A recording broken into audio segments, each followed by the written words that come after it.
অভিষেক ব্যানার্জি জিন্দাবাদ, অভিষেক ব্যানার্জি জিন্দাবাদ, ছাত্র যুব এনার্জি।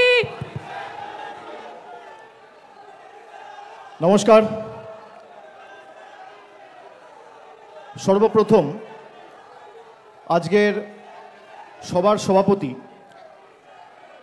এবং সঞ্চালক, পশ্চিমবঙ্গ তৃণমূল কংগ্রেসের রাজ্য কমিটির অন্যতম সাধারণ সম্পাদক বৈশ্বনাথ চ্যাটার্জি সহ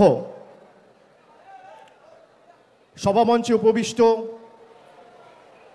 প্রত্যেক এমপি, এমএলএ, মন্ত্রিসভার সদস্য, সর্বস্তরের নির্বাচিত জনপ্রতিনিধি, দলীয় পদাধিকারী,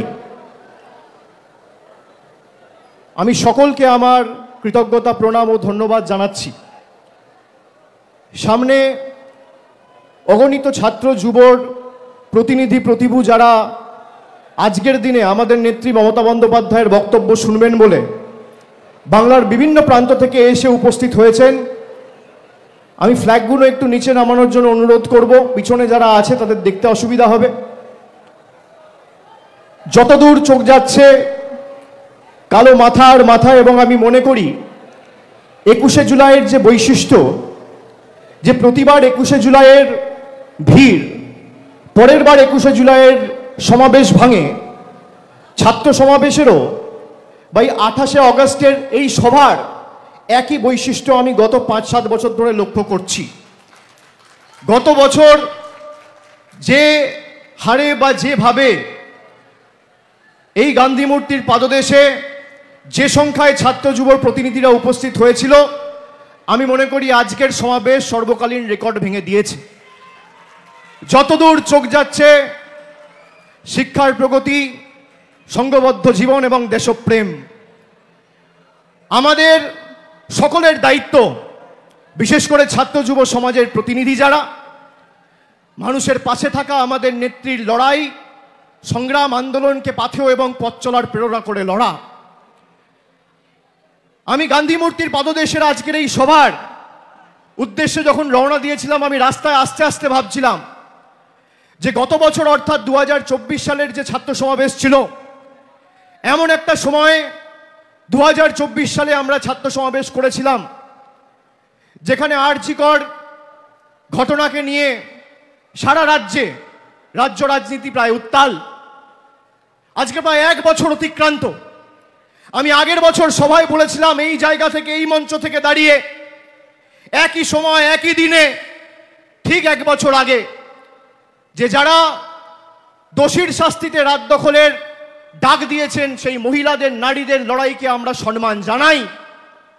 কিন্তু আজকে 1 বছরের বেশি হয়ে গেল, যেটা মমতা বন্দ্যোপাধ্যায় নেতৃত্বাধীন কলকাতা পুলিশ 24 ঘন্টার মধ্যে করেছে, সেটা নরেন্দ্র মোদীর অধীনে থাকা সিবিআই 1 বছর পার হয়ে গেছে কিছু করতে পারেনি, এটা প্রমাণিত।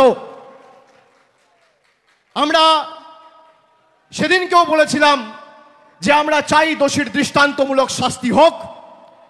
আমাদের রাজ্যের সরকার মন্ত্রিসভায় পাস করিয়ে, বিধানসভায় পাস করিয়ে অপরাজিতা বিল সেপ্টেম্বরের প্রথম সপ্তাহে রাজ্যপালের কাছে পাঠিয়েছিল, যাতে এরকম নরকীয় ঘটনার কোনো পুনরাবৃত্তি বাংলা সহ দেশের কোনো মাটিতে না ঘটে। আজকে 1 বছর হয়ে গেছে, সেই অপরাজিতা বিল বিজেপি বা আমাদের রাজ্যের রাজ্যপাল এবং রাজ্যপাল রাষ্ট্রপতির কাছে পাঠানোর পরেও সেই বিলে তার অনুমোদন এখনো পাওয়া যায়নি। যারা সেদিন রাস্তায় নেমে এই ঘটনার প্রতিবাদ করেছিল, তাদের উদ্দেশ্য শুধু দোষী শাস্তি পাক নয়, তাদের উদ্দেশ্য ছিল গরিব মানুষের যে স্বার্থে যে স্বাস্থ্য ব্যবস্থা মমতা ব্যানার্জির সরকার 2011 থেকে করেছে, সেই স্বাস্থ্য ব্যবস্থাকে চূর্ণ বিচূর্ণ করে ভেঙে ফেলা। না হলে আজকে সেই সিপিএম আর কংগ্রেস আর বিজেপির বন্ধুদের আওয়াজ অপরাজিতা বিল নিয়ে উঠছে না কেন? তারা কেন রাস্তায় আন্দোলন করে মিটিং মিছিল করছে না যে এই বিল অবিলম্বে কেন্দ্র সরকারকে পাস করতে হবে? আপনারা বলুন তো, আপনারা অপরাজিতা বিল পাস হয় তার পক্ষে না বিপক্ষে? হাত তুলে বলুন। আপনারা চান এই বাংলায় যে ঘটনা ঘটেছে এবং তৎক্ষণাৎ 1 মাসের মধ্যে আমাদের রাজ্য সরকার যে অপরাজিতা অ্যান্টি রেপ বিল বিধানসভায় পাশ করিয়ে রাজ্যপালের মারফত রাষ্ট্রপতির কাছে পাঠিয়েছে, সেটা পাশ হওয়া উচিত কিনা উচিত? হাত তুলে বলুন, সবাই হাত তুলে বলুন, উচিত কিনা উচিত? আপনারা এলাকায় বলবেন না যে এই বিলকে আটকে রেখেছে? বলবেন না? বলবেন না? বলবেন না? যারা এসআইআর করে আমাদের মৌলিক অধিকার কেড়ে নিতে চাইছে তাদের বিরুদ্ধে ছাত্র যুব রাস্তায় নামবে না? যারা আমার ভোটের অধিকার আমার কেড়ে নিতে চাইছে তাদেরকে বাংলা আগামী 26 সালে যোগ্য জবাব দেবে না? আগে আমরা কি দেখতাম, ভারত স্বাধীন হওয়ার পরে যে বিপ্লবী স্বাধীনতা সংগ্রামীরা আমাদের দেশের স্বাধীনতার জন্য প্রাণ দিয়েছিল, আমাদের দেশের স্বাধীনতার জন্য লড়াই করেছিল, পরবর্তী ক্ষেত্রে বাবা সাহেব আম্বেদকরের নেতৃত্বে এবং তার হাতে যে সংবিধান তৈরি হয়, সেই সংবিধান প্রত্যেকটা ভারতীয়কে তার মৌলিক অধিকার দিয়েছে। আজকে ভারতীয় জনতা পার্টির সরকার সেই মৌলিক অধিকার কেড়ে নিতে চাইছে। আগে আমরা কি দেখতাম, যে ভারতবর্ষ জুড়ে সাধারণ মানুষ নিজের ভোটাধিকার প্রয়োগ করে পছন্দের সরকার নির্বাচিত করত বা বাঁচত। আর আজকে কি দেখছি, বর্তমান কেন্দ্রের সরকার নিজেদের সরকারের স্থায়িত্ব বাড়াতে আর নিজেদের সরকারের স্বার্থ রক্ষা করতে ভারতবর্ষ জুড়ে ভোটার বেছে নিচ্ছে। আগে মানুষ সরকার বাঁচত, আর আজ সরকার মানুষ অর্থাৎ ভোটার বাঁচছে। এর বিরুদ্ধে বাংলা লড়বে কি লড়বে না? সবাই হাত তুলে বলুন, লড়বে কি লড়বে না? আমরা 100 দিনের জব কার্ড হোল্ডারদের স্বার্থে লড়াই করে দিল্লিতে গিয়ে বৃহত্তর আন্দোলন সমষ্টিগতভাবে লড়াই করেছি, তাদের হকের জন্য প্রশ্ন তুলেছি, তাদের স্বার্থে লড়াই করেছি। আমাদের মহিলা সাংসদ, বিশেষ করে এসসি এসটি ওবিসি জনজাতি মূলবাসী তপশিলি জাতি উপজাতি প্রতিনিধিদের চুলের মুঠি ধরে ছেঁচড়াতে ছেঁচড়াতে টানতে টানতে দিল্লির কৃষি ভবন থেকে অমিত শাহর স্বরাষ্ট্র মন্ত্রকের অধীনে থাকা দিল্লি পুলিশ বার করেছিল। আমরা মাথা নত করিনি। আমরা হয়তো দিল্লি থেকে টাকা আনতে পারিনি, কিন্তু আমাদের নেত্রী মমতা বন্দ্যোপাধ্যায় এবং মামাটি মানুষের সরকারের মুখ্যমন্ত্রী 69 লক্ষ জব কার্ড হোল্ডারকে তার বকেয়া পাওনা মিটিয়ে ডাইরেক্ট ব্যাংক ট্রান্সফার করে তাদের অ্যাকাউন্টে টাকা পৌঁছে দিয়েছে। আমরা যদি 69 লক্ষ জব কার্ড হোল্ডারের স্বার্থে লড়াই করতে পারি, তাহলে 10 কোটি বঙ্গবাসীকে যারা বাংলাদেশি বলেছে তাদের যোগ্য জবাব দিতে এবং প্রতিশোধের রাজনীতি তুলতে গণতান্ত্রিকভাবে সমষ্টিগতভাবে পথে লড়াইয়ের আন্দোলনের রাস্তাও বেছে নেব। বিজেপির বন্ধুদের আজকেই 28-এর মঞ্চ থেকে হুঁশিয়ারি করে দিয়ে যাচ্ছি, যারা বাংলাকে পদে পদে লাঞ্ছিত বঞ্চিত অপমানিত কলুষিত কালিমালিপ্ত করে বিভিন্নভাবে ব্যঙ্গ বিদ্রুপ করে বাংলাদেশি বলে আখ্যায়িত করেছেন, বলছে বাংলা বলে কোনো ভাষা নেই। বলুন, এর জবাব আমরা দেবো কি দেবো না? যারা 10 কোটি বঙ্গবাসীকে অপমান করেছেন তাদের জবাব দেবেন না? যারা বাংলার কৃষকের টাকা আটকে রেখেছে তাদের জবাব দেবেন না? যারা জল জীবন মিশনের অধীনে বাংলার 10 কোটি মানুষের পানীয় জলের প্রকল্পের টাকা আটকে রেখেছে তাদের জবাব দেবেন না? যারা 50 লক্ষ গরিব মানুষের আবাসের টাকা আটকে রেখেছে তাদের জবাব দেবেন না? যারা বাংলা গ্রামীণ সড়ক যোজনার প্রায় 10,000 কোটি টাকার উপর এখনো আটকে রেখেছে তাদের জবাব দেবেন না? দেব কি দেব না? দেব কি দেব না? দেব কি দেব না? আমি সকলকে অনুরোধ করব, আমাদের নেত্রী ইতিমধ্যেই উপস্থিত হয়েছে, আমি বক্তব্য দীর্ঘায়িত করব না। আমি খালি আপনাদের বলবো যে আমরা ঐক্যবদ্ধভাবে লড়াই করব। বিগত দিনেও করেছি, আগামী দিনেও করব।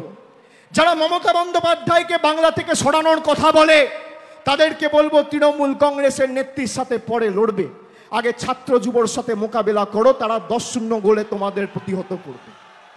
10-0 গোলে তৃণমূল ছাত্র পরিষদ আর তৃণমূল যুব কংগ্রেসের কাছে এই বিজেপি আর সিপিএম হারবে। এই যে যুব প্রতিনিধি ছাত্র প্রতিনিধি যারা আজকে এসছে, এত বাধা বিপত্তি পেরিয়ে আমাদের নেত্রীর কথা শুনবেন বলে আমি আপনাদের বলতে চাই, সংবাদ মাধ্যমের পরিকল্পিতভাবে কুৎসা আমাদের আটকাতে হবে। আমাদের লজ্জার যে 12 ক্লাস পাস করার পরে অনেক বাংলা জুড়ে অভিভাবক রয়েছেন, রেজাল্ট বেরোনোর পরেও ভর্তি প্রক্রিয়ায় কাল বিলম্ব হয়েছিল বলে আপনারা কিছুটা উদ্বিগ্ন হয়েছিলেন। এই বিষয় নিয়ে বিস্তারিত মুখ্যমন্ত্রী বলবেন। তবে আমাদের কাছে দুর্ভাগ্যের যে বাংলার সরকারের বিরুদ্ধে যুদ্ধ ঘোষণা করতে গিয়ে এবং তৃণমূল কংগ্রেসকে শিক্ষা দিতে গিয়ে কলকাতা হাইকোর্টের বিচার ব্যবস্থার একাংশ বাংলার ছাত্র যুব সমাজের জীবনে অন্ধকার নামিয়ে আনার চেষ্টা করেছিল। আমরা সুপ্রিম কোর্টে গিয়ে সেই অর্ডার স্টে করিয়ে সুপ্রিম কোর্টের অনুমতি যেদিন পেয়েছি 1 ঘন্টার মধ্যে সরকার প্রক্রিয়া চালু করেছে। আমি আপনাদের অনুরোধ করব, এসআইআর এর বিরুদ্ধে আমাদের লড়াই চলবে। যদি একটা বাংলার মানুষের মৌলিক বা ভোটাধিকার বিজেপির সরকার কাটতে চায়, তাহলে 10 লক্ষ লোক নিয়ে দিল্লির রাজপথ তৃণমূল কংগ্রেস ঘেরাও করে কত ধানে কত চাল আছে প্রমাণ করবে। আমরা সবাই মিলে আগামী দিন দিল্লি যাব যদি বাংলার মানুষকে ছোট করা হয়। আপনারা বলুন, বলছে বাংলা বলে কোনো ভাষা নেই। রবীন্দ্রনাথ ঠাকুর কি ভাষায় কথা বলতো? ঈশ্বরচন্দ্র বিদ্যাসাগর বর্ণ পরিচয়ের স্রষ্টা কি ভাষায় কথা বলতো? নেতাজি সুভাষচন্দ্র বসু কি ভাষায় কথা বলতো? মাতঙ্গিনী হাজরা, ক্ষুদিরাম বসু, জীবনানন্দ দাস, মাইকেল মধুসূদন দত্ত কি ভাষায় কথা বলতো? বিদ্যাসাগর না থাকলে নিজের নাম আর নিজের বাবার নামটাও লিখতে পারতেন না। যারা সই করছেন বাংলার ভারতবর্ষের স্বাধীনতা আন্দোলনের ক্ষেত্রে বাংলার অবদান অনস্বীকার্য। এই বাংলাই পথ দেখিয়েছিল ভারতবর্ষকে। আজকে সব জায়গায় বিজেপি ধমকে চমকে চোখ রাঙিয়ে প্রত্যেকটা রাজনৈতিক দলকে ঘরে ঢোকানোর পরিকল্পনা নিয়েছিল। আমাদের পেরেছে কাঁচকলা। যত ইডি সিবিআই লাগিয়েছে, তৃণমূল কংগ্রেসের কর্মীদের লড়াই করার, আন্দোলন করার মানসিকতা আরো তীব্র থেকে তীব্রতর হয়েছে। এটাই তৃণমূল কংগ্রেস। আমরা বিশুদ্ধ লোহা, যত পোড়াবে যত তাতাবে আমরা তত শক্তিশালী হব। হঠাৎ করে সংশোধন পরিবর্তন করার আইন নিয়ে চলে এলো। আজ থেকে 4 দিন আগে রাতের অন্ধকারে আইন পাশ করিয়ে তারা ভেবেছিল যে ভারতবর্ষটাকে নিজের ময়ূরসী পাট্টা করে রাজত্বে আর পৈতৃক সম্পত্তিতে পরিণত করব।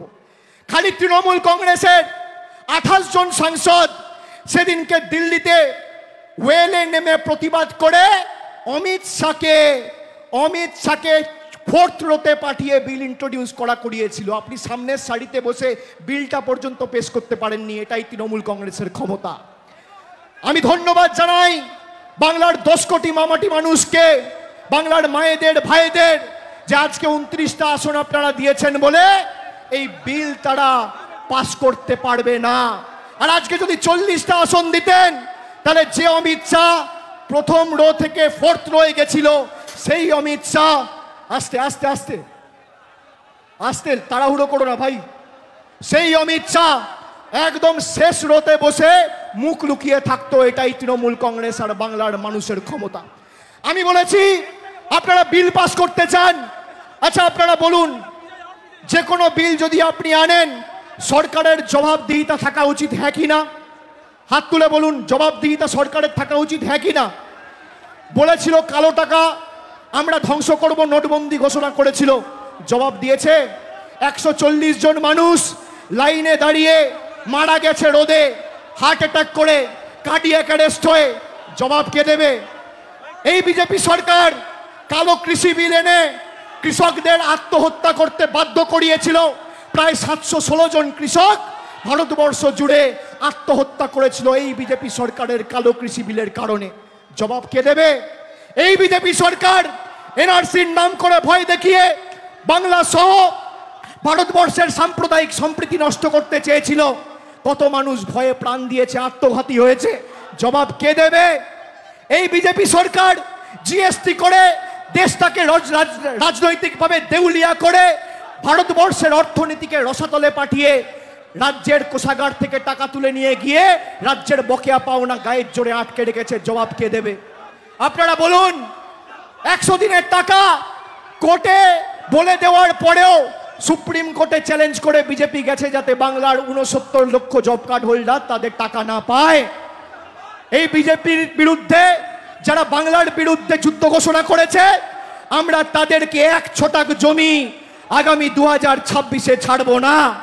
সরকারের তরফ থেকে আমাদের পাড়া আমাদের সমাধান কর্মসূচি শুরু হয়েছে, যেখানে 10 লক্ষ টাকা প্রত্যেকটা বুথে আমাদের সরকার প্রত্যেক বুথের জন্য বরাদ্দ করেছে। সারা বাংলা জুড়ে 8,000 কোটি টাকা দেওয়া হয়েছে।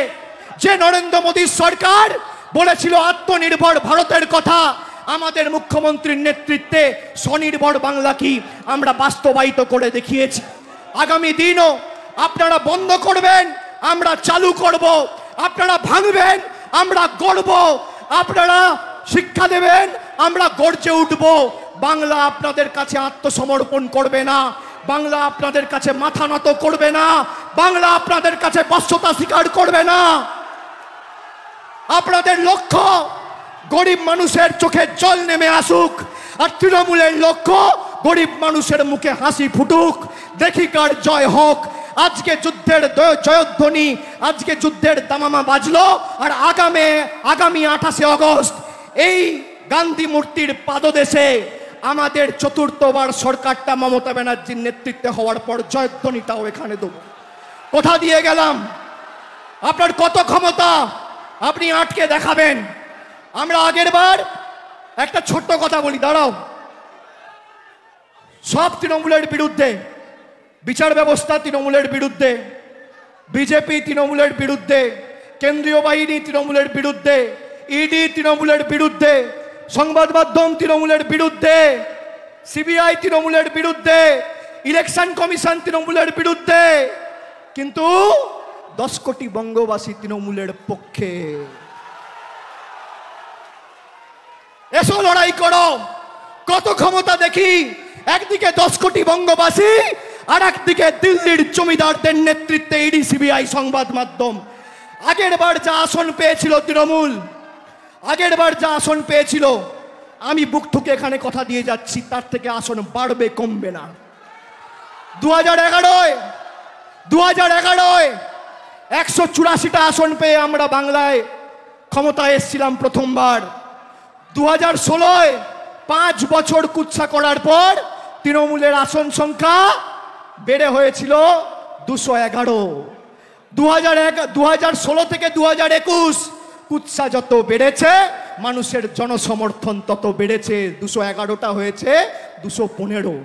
আর এবার তো আমি বলেছি, বিজেপির ক্ষমতা থাকলে 50 পার করে দেখাও, 50। আগামী দিনে লড়াই বুঝে নেব। আর আমরা এই ভেঙে দাও গুড়িয়ে দাও এর রাজনীতি করি না, আমরা সাজিয়ে দাও গুছিয়ে দাও এর রাজনীতি করি। আমরা যেভাবে মানুষের পাশে ছিলাম, একইভাবে আমরা মানুষের পাশে থাকব।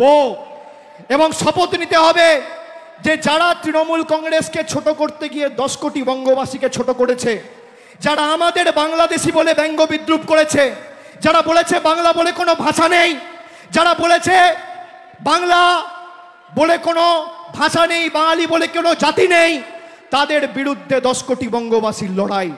আগামী দিন আমি খালি কবির কথায় বলি, প্রয়োজনে দেব মোরা এক নদী রক্ত, হোক না পথের মাদা প্রস্তুর শক্ত।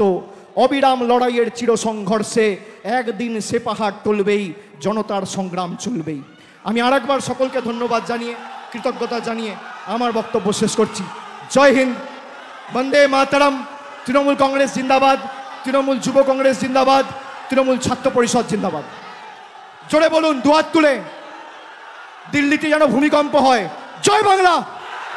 আরো জোরে দুহাত তুলে, জয় বাংলা, জয় বাংলা, জয় বাংলা, জয় বাংলা, জয় বাংলা, জয় বাংলা, জয় বাংলা, জয় বাংলা, জয় বাংলা, জয় বাংলা, জয় বাংলা, জয় বাংলা, জয় বাংলা, জয় বাংলা, জয় বাংলা। অনেক অনেক ধন্যবাদ, নমস্কার। ধন্যবাদ।